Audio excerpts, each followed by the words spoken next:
Welcome to Westminster. Delighted to say I've got Nigel Farage back on the channel today. Nigel, how are you? Yeah, fine, thank you, and watching the Brexit negotiations with great interest. Yeah, well, I just wanted to discuss your Daily Express piece today because, Nigel, on this channel, a lot of Brexiteers are cheering on the approach the government are taking in terms of the internal market bill, the withdrawal agreement. But you've set out in the Daily Express how you think we should get rid of the withdrawal agreement completely and simply tell the EU how it's going to be on fishing, state aid rules, trade, etc. Can you set out your argument for us?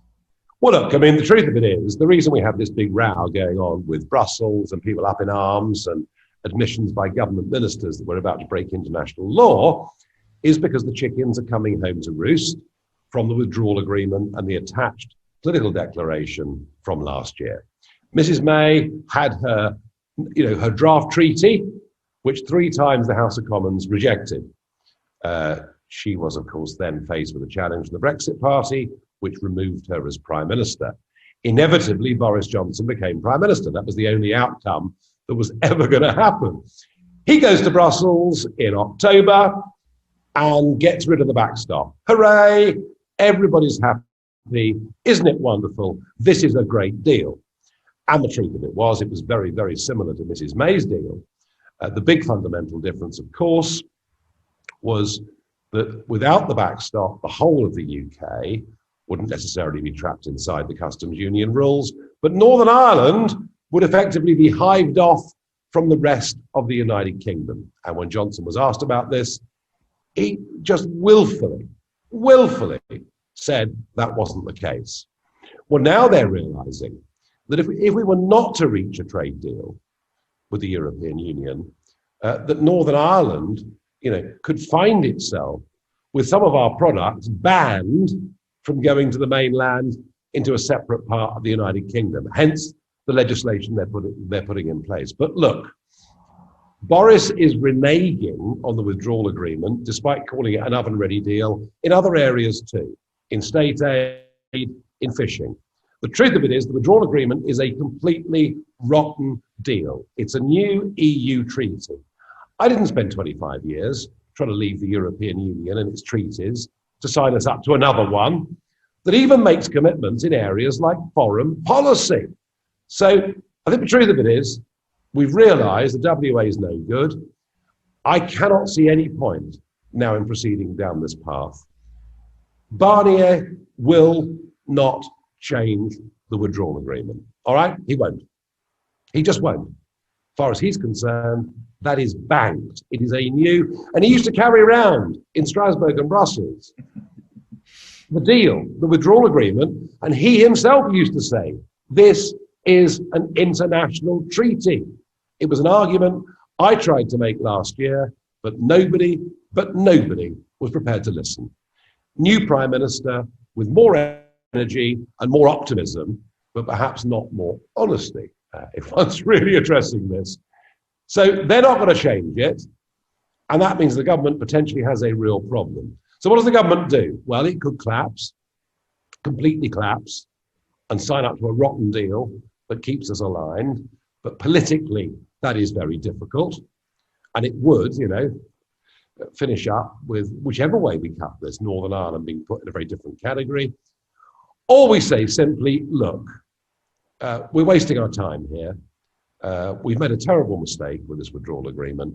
We can't go on with it. We're going to get rid of it. But here is what we will do. We agreed to pay you some money. We won't renege on that. No, I still don't agree with it, but to show some sense that we do keep our word, at least on really important things. But here's how it's going to be. Here's how fisheries will operate. State aid rules we'll do with as we please. This is how we are going to conduct ourselves in the future with you. And by the way, in Ireland, we won't be putting a border in, but if you do want to put a border in, give Mr. Trump a ring. He's got some very good wall builders who perhaps could come and do it for you. We tell them how it's going to be. And on trade, we say, look, the World Trade Organization are happy to act as a neutral broker under Article 24 of their organization's rules. That would mean we could go on trading tariff-free, quota-free, whilst we negotiate a more sensible new settlement. And if the European Union were to refuse to do that, they would then face the wrath of German, French, Italian, and many other companies. And I'm putting that forwards as a constructive suggestion as to how we can go on trading without tariff, but free ourselves from this terrible withdrawal agreement. Nigel, has the government's move in this direction changed your perception of their strategy at all? Well, look, I am, whilst on the one hand saying, you know, you should have been more honest with us last year about what the withdrawal agreement was, but, you know, I guess that's the past. In terms of the public positions that are now being taken by the government, I want to give them the benefit of the doubt. I mean, you know, they're going in the right direction. They're doing the things I would, or beginning to do the things I would really want them to do. I very much hope they don't collapse. I've been let down in the past by hoping that Conservatives would do the decent thing, but it does begin to feel that something has changed over the course of the last couple of weeks, that the realities of this are sinking in. And I think they've wargamed this in the sense that there could be disruption at Dover. Well, I tell you what, you know, there are all sorts of quarantine rules all over the place that have caused more disruption to travel and people's lives than anything that Brexit will do, even if we leave on WTO rules. So I think they're beginning to understand that if it was a no deal, or as they now brand it, Australian-style Brexit, that would not be a really big political problem for them. And finally, Nigel, you know, of course, the EU, how they operate better than pretty much anyone. How do you think they're going to respond to this? And do you think there's a deal to be done on their side? Do you think they'll back down on level playing field provisions, or do you think we're heading for no deal? Well, I've always thought a deal would happen because that's how these things normally operate.